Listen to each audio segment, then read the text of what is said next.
Today I'm going to show you how to create a caution sign mockup in Adobe Photoshop. First, open your rectangle tool from the toolbar.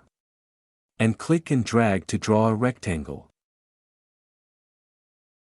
Right-click on it and convert it to Smart Object. Drag the opacity slider all the way to 50%. Press Ctrl-T to free transform. Then right-click and choose the Distort. Click and drag of the corner handles. Press Enter on your keyboard.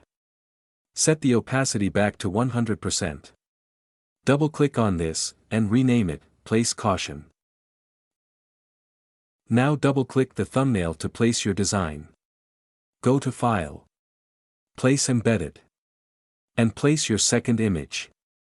Adjust the size and position. Hit Enter once you're satisfied. Let's go back to the file. And choose Save. And then close the document. Now change the blending mode of this layer from normal to multiply. Click the FX icon, and choose the blending options. Hold the Alt key, to split the white slider, and drag it to the left. Then press OK. And that's it for today. Thanks for watching.